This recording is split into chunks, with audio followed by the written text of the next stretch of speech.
안녕하세요. 시험 범위 정리를 시작하도록 하겠습니다. 자, 먼저 수송기술. 수송수단으로 말이나 인력거를 이용하던 과거. 과거에서 최근으로의 변화입니다. 과거에는 많은 시간이 소요가 되었지만 최근에는 적은 시간이 소요가 되고요. 말이나 인력거를 이용했었는데 지금은 다양한 수송수단이 이용이 됩니다. 수송기술의 정의 개념. 수송이란 수송 대상이 되는 사람, 동물, 물건 이런 다양한 것들을 이 장소에서 다른 장소로 이동시키는 것, 이것을 수송이라고 합니다.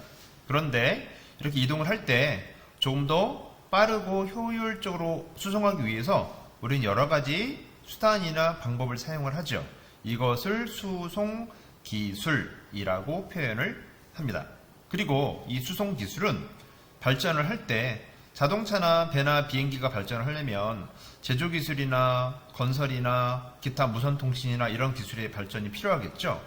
이렇게 다른 기술과의 다른 영역의 기술과 밀접한 상호 관련성을 가지고 발전해 왔습니다. 수송기술의 특징 4가지가 나와 있습니다. 네 가지가 있고요. 첫 번째 보시면 지원시설과 인력이 필요하고, 두 번째 이 수송을 하게 되면 결과적으로 얘들의 가치가 높아지는 겁니다. 세 번째, 다양한 형태의 수송수단이 사용이 되고요. 이동 경로가 필요합니다. 이렇게 4가지 수송기술의 특징입니다. 그 다음 수송기술 시스템. 다양한 요소가 투입이 되는데요. 첫 번째, 두 번째, 세 번째, 다섯 번째. 실은 요 앞에 요거 내용 다시 풀어놓은 거예요. 요 내용을 다시 풀어놓은 거니까 비슷한 개념입니다. 비슷한 개념이고, 투입, 과정, 산출, 되먹임. 항상 기술책에 나오던 단계들이죠. 투입 단계에서는 여러 가지 수송수단, 시설, 인력, 정보 등등등, 그 다음 수송 대상도 있고요. 넘어갑니다. 두 번째, 수송수단의 발전인데요. 초기, 그 다음에 최근. 초기에는 빠른 속도에 중점을 두었습니다. 그런데 지금은 더욱 다양한 기능으로 안전, 환경오염 이렇게 발전이 되는 거예요. 변화가 일어났죠. 변화가 각각 육상, 해상, 항공 이렇게 볼 건데요. 육상, 바퀴로부터 시작을 합니다. 바퀴를 이용한 수레와 마차, 이런 애들을 인류가 사용하면서부터 훨씬 발전이 됐는데, 그 다음에 수레와 마차보다도 좋은 녀석이 등장을 하죠. 바로 증기기관을 동력으로 하는 증기자동차, 증기기관차, 이런 애들을 우리가 썼고 그랬는데, 얘가 나쁘다는 얘기가 아니라 이것보다 좀 더 좋은 녀석들이 나왔습니다. 증기기관은 부피가 크고 연료의 효율이 낮고, 그러다 보니까 효율이 낮은 증기기관의 문제점을 개선한 가솔린, 디젤 기관 이런 녀석들이 나와서 수송기술이 발전을 합니다. 그런데 이런 화석 연료를 이용한 수송 기술들은 단점이 바로 환경오염이죠. 이거를 해결하기 위해서 하이브리드, 전기, 그 다음에 수소, 이런 3가지, 기타 등등 또 만들어지고 있고, 그런 것들의 보급이 늘어나고 있고, 그 다음에 기존에 없었던 첨단 기술이 집약된 하늘을 나르는 자동차, 자율주행 이런 것들이 나타나고 있다. 그래서 여기 보시게 되면 그 순서들을 쭉 이렇게 표현을 하고 있습니다. 증기기관, 효율이 낮은 거 보완한 가솔린이나 디젤, 하이브리드와 전기차는 별도 설명도 했었는데요. 하이브리드는 가솔린 기관, 그러니까 지금의 엔진을 그대로 쓰는 거예요. 단 2000cc 차라고 하면 지금 2000cc를 썼는데 하이브리드는 1000으로 낮춰버리죠. 예를 들어서입니다. 그리고 그 부족한 힘을 모터를 채워서 이런 다양한 형태의 동력을 동시에 사용해요. 그러다 보니까 당연히 2000cc 엔진보다는 1000cc 엔진이 연료도 적게 소모하고 오염물질도 적게 배출할 겁니다. 이것이 하이브리드입니다. 그러다가 아예 이런 내연기관을 사용하지 않는 모터만 사용하는 전기차도 보급이 되고 있다는 얘기고요. 자율주행 자동차는 운전자가 필요 없는 거죠. 네. 그 다음에 하늘을 나르는 자동차 이런 것들도 개발이 되고 상용화가 점점점 진행 중입니다. 요 위쪽에 보면 증기기관과 전기차 부연 설명이 있는데 증기기관은 뒤쪽에 또 나옵니다. 여러 번 나오니까 반드시 알아두시고 넘어갈게요. 네. 그 다음에 전기차는 요새 이제 많이 판매되고 있죠. 우리나라 현대 기아도 있고 세계적으로 제일 유명한 테슬라라고 하는 회사도 있는데 이런 회사들이 시작한 게 아니고 최초의 전기차는요. 지금 가솔린 자동차보다 먼저 나왔어요. 오히려. 그렇지만 그 당시는 배터리의 기술, 모터의 기술이 상당히 낮았을 거잖아요. 잠깐 나왔다 바로 사라졌습니다. 그런데 기술의 발전으로 얘들이 다 좋아졌고 내연기관의 문제점을 해결할 수 있으니까 지금은 내연기관을 대체할 교통수단으로 엄청나게 주목을 받고 있는 게 전기 자동차입니다. 수상으로 넘어가겠습니다. 수상에서는 이제 추진력을 얻기 위한 방법인데요. 배가 물에 떴어요. 부력으로. 그럼 이제 이동해야 될 거 아닙니까? 그때 추진력을 얻어야 되는데 초기에는 우리 사람의 힘을 이용한 노, 바람의 힘을 이용한 돛 이런 애들을 사용을 했습니다. 그러다가 증기기관이 발명이 됐습니다. 증기기관으로 프로펠러를 돌려서 추진력을 얻어요. 증기선이 나왔고 증기선 자동차처럼 똑같죠. 증기기관의 단점을 보완해서 내연기관이 나왔듯이 배도 마찬가지입니다. 증기기관의 단점을 보완한 내연기관 그 중에서도 디젤기관 이러한 녀석들이 효율이 좋기 때문에 오늘날 대부분의 배에는 이 디젤 엔진을 많이 사용을 합니다. 그리고 현재 우리나라에는 없지만 원자력 기관을 이용한 항공모함이나 잠수함 이런 녀석들은 한번 연료 보급이 되면 뭐 수년씩 연료의 보급 없이 작전이 가능하죠. 그 다음에 새로운 형태 우리 책도 나와 있는데 전통적인 배 모양이 아니라 새로운 형태의 교통수단이 여기서도 개발이 되고 있습니다. 위그선이라고 해서 항공기술이 접목된 비행기처럼 생긴 배 이런 것들도 있고 그 다음에 여기 보면 호버크래프트라고 하는 것들도 있고 자, 이런 식으로 발전이 됐다. 밑줄 친 내용 그대로입니다. 돛, 증기기관, 디젤기관, 원자력 이런 식으로 됩니다. 항공우주 같은 경우에는 가장 늦게 개발이 되기 시작했습니다. 육지는 걸어다닐 수 있고 바다는 물은 헤엄치거나 나무에만 매달려 있어도 빠져 죽지 않지만 하늘은 그게 아니죠.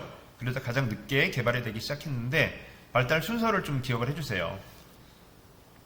몽골피의 형제라고 하는 사람들이 열기구로 최초의 비행에 성공을 했대요. 그 다음 독일의 릴리엔탈이라고 하는 사람은 글라이더 형태인데 사람이 직접 타고 뛰어내리면서 활공을 하면서 방향 전환도 하고 뭐 높이 고도 조절도 하고 그러니까 현대 비행기의 타면 주제로 원리나 비행 역학, 항공 역학 이런 것들을 다 연구한 사람이 릴리엔탈입니다. 그리고 나서 라이트 형제 너무 유명한 사람들이죠. 이 바로 라이트 형제는 이 릴리엔탈이 만든 글라이더 원리에 가솔린 엔진이라고 하는 것을 장착을 했어요. 그래서 본격적인 비행기 동력이 있어서 스스로 비행이 가능한 본격적인 비행기를 만든 사람들이 라이트 형제입니다. 그런데 다른 기술에 비해서 유독 이 항공기술이 급속도로 발전한 이유가 뭐냐 불과 40년 만에 제트 엔진까지 나옵니다. 가장 큰 원인이 되었던 거는 실은 1차, 2차 세계대전이죠. 네, 이 세계대전을 거치면서 항공기를 이게 군사용으로 쓸 수 있구나. 그래서 급속도로 발전하는 겁니다. 그리고 세계대전 이후 냉전 시대라고 되어 있는데 이 시대를 거치면서 이제는 대기권 밖에까지 로켓을 이용한 인간의 활동 범위를 우주까지 넓혀줍니다.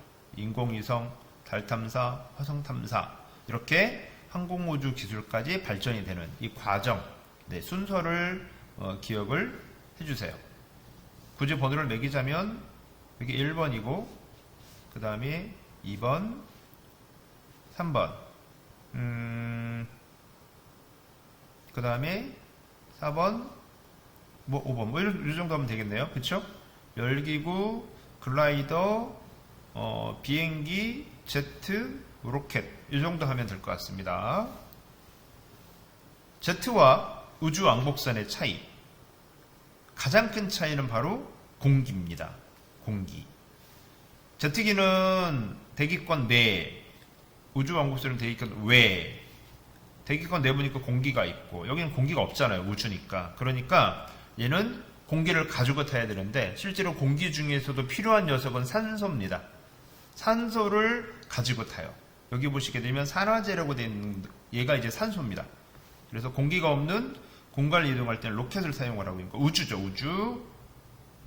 대기권 내에서는 공기를 이 팬에 돌려서 빨아들여서 고온고압이 아니라 압축된 공기를 확 집어넣어줘서 폭발력, 연소를 확 시키면서 앞으로 반발력으로 날아가죠. 네, 이게 제트입니다. 제트와 로켓의 가장 큰 차이점은 공기다, 공기. 이 페이지는 중요하다고 얘기했습니다. 외연기관과 내연기관 설명이 쭉 나와 있고 이 구분 기준은 연료가 연소시키는 장소에 따라 구분을 합니다.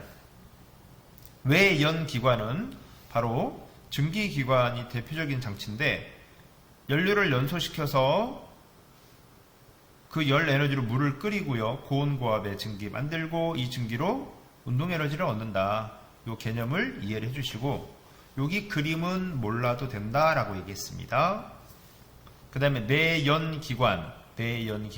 얘는 외연기관이 부피가 크고 효율이 낮다. 이거 자꾸 반복되는 단어죠. 이거를 개선해서 만들어 놓은 게 내연기관인데 바로 이 내연기관은 기관 내부에서 연료가 연소할 때 발생하는 폭발력으로 운동에너지를 얻는다. 네, 지금 사용하는 가솔린, 디젤, 제트 다 내연기관입니다. 그리고 여기 보시게 되면 흡입, 압축, 폭발, 배기 이 순서. 네, 사행정 사이클이라고 그러는데 이 순서는 반드시 기억. 연료가 흡입이 되고 여기 보면 연료가 흡입이 되죠. 네, 여기를 통해서 연료가 이렇게 흡입이 됩니다. 이때 피스톤은 여기 피스톤 이 은색 덩어리 피스톤이 밑으로 내려가면서 이 벌어진 공간에 연료가 흡입이 되고 자 내려갔으니 다시 올라갈 거 아니에요. 이 크랭크축 구조 작년에 배웠었던 자 내려갔다가 올라갈 때 이 위에 뚜껑은 다 닫힙니다. 그러면 흡입된 혼합된 기체 이 혼합된 기체에는 연료와 공기가 섞여 있죠. 얘를 다시 눌러서 압축을 해요. 흡입, 압축이 된 상태에서 이 가운데 있는 점화 플러그에서 번쩍하고 불꽃을 튀겨줍니다. 스파크를 튀겨주게 되면 이 압축되어 있는 혼합 기체가 펑 하고 폭발합니다. 자, 이 폭발된 힘이 어딘가로 분출돼서 빠져나가야 되는데 위에 밸브는 닫혀 있죠. 그러면 이 피스톤이 지금 움직일 수 있잖아요. 얘가 움직이는 걸 밑으로 확 밀어버려요. 그래서 이 넓은 공간으로 팽창해 가면서 얘가 확 내려갑니다. 그리고 나서 제일 밑으로 내려오면 반발력으로 다시 올라갈 때 이쪽을 확 열어버려요. 그러면 폭발된 가스가 이번엔 빠져나가겠죠. 이걸 반복하는 겁니다. 흡입, 압축, 폭발, 배기. 옆에는 요거를 지금 선생님이 말로 설명한 것을 글로 풀어서 설명을 하고 있습니다. 요 페이지에서는 선생님이 필기를 하나 시켰을 건데 자율주행 자동차 네, 뭐 했었죠? 레이더, 카메라, 라이더 기억하시나요? 네, 라이더 아닙니다. 네, 자율주행 자동차에 필요한 세 가지 센서예요. 물론 회사마다 조금씩 다르긴 하지만 일반적으로 이렇게 세 가지가 필요하다라고 얘기를 하고 있습니다. 안전으로 넘어갑니다. 수송 안전으로 넘어가고요. 여러분들 도로교통법 특히 자전거 타다가 청소년들 사고가 많이 일어나기 때문에 자전거 교통법 규하고 안전수칙을 책에서 설명을 하고 있습니다. 도로교통법은 두발 자전거부터 세발 자전거 아닙니다. 네, 두발 자전거부터 도로교통법에 적용을 받고요. 교통법규들 알아두세요. 우선 횡단보도는 내려서 끌고 가는 게 원칙입니다. 네, 원칙과 상식과 현실은 다를 때가 있어요. 여러분이 원칙을 알고 계셔야 됩니다. 그리고 횡단보도에서 자전거를 타고 이동할 경우에는 범칙금이 부과될 수 있고요. 횡단보도에서 자전거 타고 건너다가 보행자와 부딪히는 사고가 나면 자전거 탄 사람의 책임입니다. 조심하셔야 됩니다. 두 번째, 자전거는 자전거 도로에서 타셔야 되고요. 만약에 내가 자전거 도로에서 자전거 타다가 다리가 아파 내려서 끌고 가야 되겠다. 그러면 자전거 도로에서 자전거를 끌고 가면 불법입니다. 왜 불법일까요? 자동차를 운전하고 가다가 졸려요. 잠깐 쉬어야지. 자동차를 그냥 길에다 세워놓고 거기서 자면 어떻게 될까요? 발이 안 되는 거죠. 자전거도 도로교통법상 이륜차입니다. 그래서 자전거 도로에서는 자전거를 타는 것이고 내려서 쉬거나 내려서 끌고 갈 때는 그 옆에 인도로 가서 내려가거나 쉬거나, 자동차도 도로는 주행하는 것이고 주차는 주차장에 합니다. 휴게는 휴게소에서 하고, 그런 개념이라고 생각하시면 됩니다. 그리고 자전거 도로가 없는 경우가 생각보다 많죠. 차도의 우측 가장자리입니다. 차도의 우측 가장자리, 주행 방향은 차와 같은 방향, 우측 방향이 되겠죠. 자전거 운전자 안전수칙 읽어보셔야 됩니다. 헬멧은 필수입니다. 헬멧. 나머지들도 읽어보시고, 안전사고 유형 읽어보시면 됩니다. 뒤에 교통사고 유형과 비슷한 것들이 많아요. 자동차의 이제 물리적 특징, 이 중에서 정지거리가 나오는데 공주거리, 제동거리, 정지거리, 이 세 가지의 개념을 반드시 기억을 하라고 그랬습니다. 그림이 잘 표현되어 있습니다. 운전자가 앞에 사람을 보고 목격을 하고 깜짝 놀라서 브레이크를 밟아요. 그렇죠? 그런데 아주 짧은 순간이지만 운전자가 판단하고 브레이크를 밟을 때까지 실제로 자동차는 진행을 하고 있습니다. 시간도 미세하지만 반응 시간이 필요하고 그 반응 시간 동안 자동차는 갔어요. 이것을 공주거리라고 합니다. 선생님 만우절 장난 때 왕자거리라고 했었죠? 이제 안 까먹겠지. 공주거리. 그 다음 브레이크를 밟았는데 실제로 차가 딱 멈출 때까지 이동한 거리를 제동거리. 이 두 개를 합쳐서 정지거리라고 합니다. 이 세 가지의 개념 기억하셔야 됩니다. 그 다음 여기 보시면 타이어에 이렇게 홈이나 무늬 있지 않습니까? 이걸 트레드라고 하고 트레드 패턴이라고 하는데, 이걸 하는 이유는 미끄러짐을 방지하고 타이어 내부 열도 방출해서 제동력도 높여주고, 체계는 없지만 비 올 때 빗물 같은 것도 배수시켜주고, 그 다음에 이 트레드가 많이 달면 제동거리가 길어진다. 밑에 동전 이런 건 몰라도 된다고 했죠. 자, 그리고 여기서도 책에 안 나온 건데 자전거 하면 선생님 필기해 준 게 하나 있어요. 전동 킥보드. 전동 킥보드 법이 바뀌었죠. 여러분들 5월 1일부터 만 16세 원동기 면허, 이게 없으면 불법입니다. 전동 킥보드 만 16세 원동기 면허가 있어야 탈 수 있습니다. 꼭 기억해 주세요. 자동차 사각지대라고 하는 게 존재한다. 아무리 운전자가 전방 주시를 잘하고 백밀러나 룸밀러를 열심히 보고 있는데도 안 보이는 데가 존재한다. 이것을 사각지대라고 합니다. 이것의 이유는 이런 여러 가지 이유 등으로 시야가 확보되지 않는 사각지대가 존재하고요. 운전자도 당연히 알아야 되고 보행자도 알아야 돼요. 사각지대 그림 보시게 되면 여기 까만색 부분, 이런 부분들을 사각지대라고 얘기를 합니다. 그래서 사각지대가 안 보이는 거는 체격이 작은 꼬마아이들만 안 보이는 게 아니고, 이렇게 멀어지면 각이 커지니까 성인도 안 보이고요. 여기는 좁지만 여기쯤 가면 심지어 자동차가 있어도 안 보여요. 그래서 블랙박스 영상 보여줬죠? 오른쪽으로 차선 변경, 왼쪽 차선 변경하면서 차가 있는 걸 못 보고 그냥 치는 경우. 자, 이런 것들을 사각지대라고 합니다. 그 다음 충격력. 속도가 2배 빨라지면 충격력은 4배가 커진다. 그만큼 과속이 위험하다는 얘기입니다.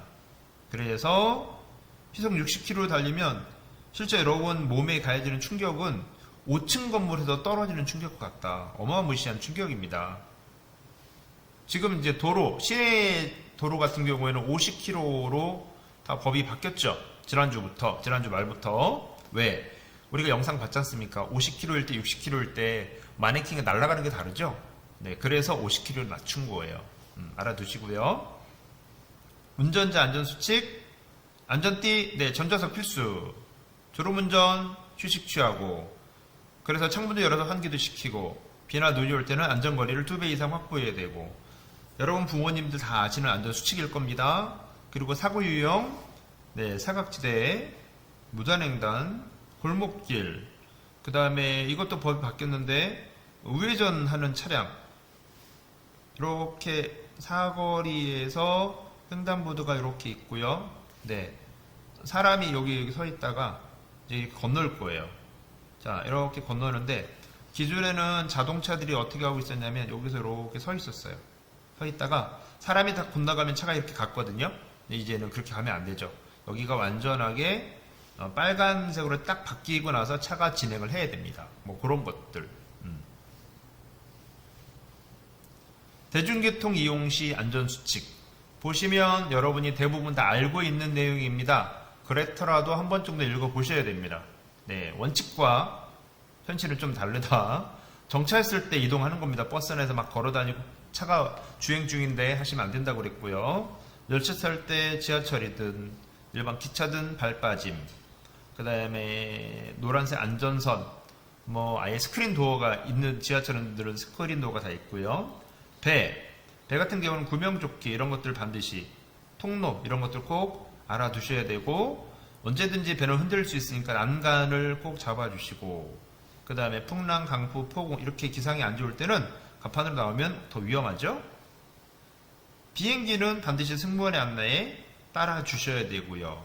뭐 이런 것들 다 안전교육하고 있고, 특히 이착륙할 때는 이런 것들 원상태로 해주셔야 되고, 네, 여기는 출제가 되지 않았다라고 얘기했습니다. 여기까지 해서 기술과정 25문항 객관식이고요. 기술 12개, 가정 13문제가 출제가 되었습니다. 자, 여기까지 중간고사 2021학년도 1학기 3학년 중간고사 시험 범위 정리를 마치도록 하겠습니다. 네, 감사합니다.